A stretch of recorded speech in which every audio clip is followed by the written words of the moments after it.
Miss Erica, do you have any idea about what is consumers' right and communication? Consumers' rights and ethical communication. So, kanang siguro kung magpalit siguro ka no, kanang wala sila nga kung kanang always right, customer is always right, para sa mga consumer is always right. So, ang ethical communication tayo na siguro mo rin kami kanang hindi na right mo or hindi pa ka or hindi mo Okay, no, na point C, Miss Erica. When we say consumers' right and ethical communication, can you please all read? Consumer rights are the set of protection often codified in laws, making sure that others are not exploited. While ethical communication refers to active communication that is truthful, accurate, and respectful. It goes beyond simply following the law. It involves the moral obligation to be transparent. So when we say consumers' right and ethical communication, no, it is a protection given to buyers to ensure that they are not misled or harmed when purchasing a product. So these rights are often not so supported by the laws. On the other hand, ethical communication is diri ang mahibawan ko ang ato mga product na atong gibalik, especially the fish, is kuan ba siya kana nag-provide ba siya truthful or accurate sa imong labeling. So next is, there are four concepts of the consumer's right and ethical communication. The first is the consumer's right and fish packaging. Consumers have the right to be informed and protected when buying food products. This means that fish packaging must provide complete and accurate information. Kaya nga naman, kung dili accurate o complete ang atong ibutang sa atong labeling, o sa may mahitabo sa atong mga consumers. Kadaot. Yes? Miss Marites? Yes, ma'am. Any question? Kung sa may mahitabo, pag dili complete o accurate ang imong ibutang sa imong labeling, especially sa fish packaging. So, for example, no, dahil nagpalit sila o kanang nuts, tapos o kanang specific na product, tapos kadong product is 9 nuts, tapos wala nakabutang dito sa labeling gani dito sa product, sa packaging. So, agadong consumer is, it can be to matuan siya kay ma-harm siya tungkol sa kadong dili man accurate ang pagbutang sa labeling sa product. Yes. So, the important details that must be included are the product name or type of fish na imong ibutang kay basin allergic ang imong consumer. So, para mahibawaan nila nga safety na sa kanon sa specific na consumer kung unsa ilang paliton. And then, the ingredients also are importante, and then the additives, and then not only on the allergen information, kung safety ba sila sa mga allergic nga tao, especially basing pareho anang, di ba ka na ang may mga packaging nga kanang shrimp day siya, so dili siya pwede sa mga allergic without seafood. So, it's importante sa expiration date and also the storage instruction. So always remember that complete labeling helps consumers make safe and informed decision. So the second one is the ethical communication in packaging. Yes, Ms. Annalyn, can you please read and elaborate the ethical communication in packaging?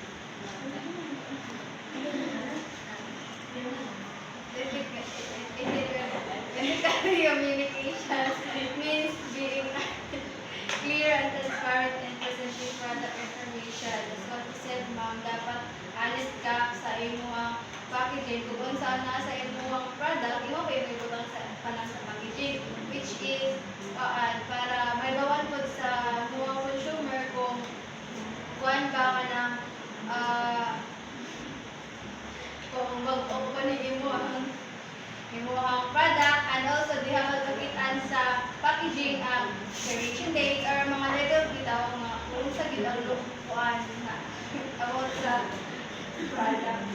Okay, sakto si Miss Annalyn, no? So the example of ethical practices is using truthful labels and also providing clear and readable information. Kaya pag nasa packaging or labeling, di ba, kung super gamay na, sumabasa ba di ay sa atong mga consumer, di ba, dili dapat readable ang atong labeling or kuan sa atong packaging.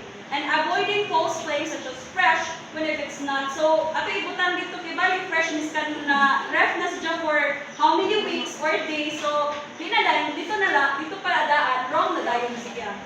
So, the next is the legal basis. So, consumer protection in fish packaging. In the Philippines, consumers' rights are protected under the Republic Act of number 7394, which is the Consumers Act of the Philippines. So, this law ensures that consumers have the right to be informed about the product they buy, and also business must provide accurate, complete, and truthful information to and then deceptive or misleading packaging labeling are prohibited. Kaya once dili accurate or truthful ang imong gibutang, so nakay kaso. So, honesty in packaging builds trust and protects consumers. So next is the importance of proper labeling. Yes, Miss Abao, can you please read and elaborate? What is the importance of proper labeling? Importance of proper labeling. Proper labeling is important because it protects consumer from health risks, especially allergies, ensures proper storage and handling, prevents confusion and deception.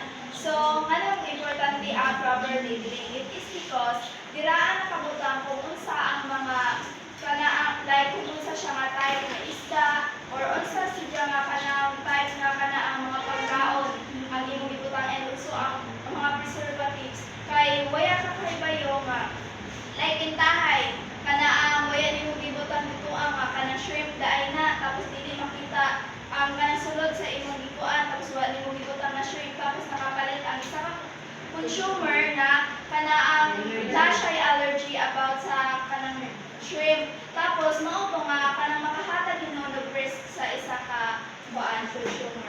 So, sakto si Miss Abao, no? And how does honest labeling help consumer? Yes, Mr. Pagaura. How does? Honest labeling help consumer. So honesty is the best trust for consumer. Kay kung nakayhan atong honest ang imong, kung honest ka sa paghimo sa product, then sa may kabo sa imong consumer. Oo, masalig. Yes, so na-trust imong consumer sa producer or sa product. Okay. So, why is it important to include allergen information? Yes, Miss Hande. Ano importante man nga include ang allergen information sa atong labeling? Why is it important to include the allergy?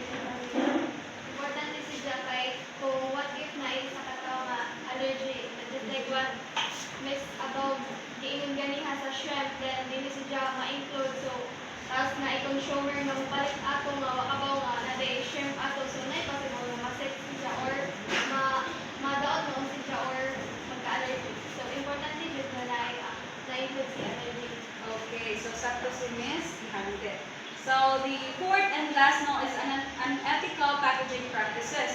Some packaging can be misleading or unethical, like oversized containers with small content. So, lain man mo, ang atong isda, gamay na kaayo, tapos ang imong gibutangan, grabe ka dako. So, dito pa lang, wrong na daan. Kaya, yes, Miss Abrio? Strategic. Yeah, so dapat ka jud accurate og kuan kana ang sakto ra ka jud ang atong packaging na gamiton kung gamay ang atong content na gibutang. And then missing information. So kinsa may managot ana? Ibalikan mo sa kanang nindira mga tapos sila sa mix mo sila nagbalitan nila sa pre-body. Yeah, so basing naaray mga kuan sa yes, factor defect. And then missing important information. So atong inumduman nga pag nagari mga aling-aling ang case sa atong ibalit, di ba maglantaw matas mga content ana. So dira pa lang daan, may bawa na to mga fake na si Jama product or dili si Jama sa ligan na maliton or kapwa. And then false or exaggerated claims like kanakibali nga product na nakabutan dito nga makaputi siya. So mulo ba taraw ka marites kung may nakabutang dito ang kaning nga product makaputi sa man. Kaya naman, Di kung kuan, kanang dapat na sa katawang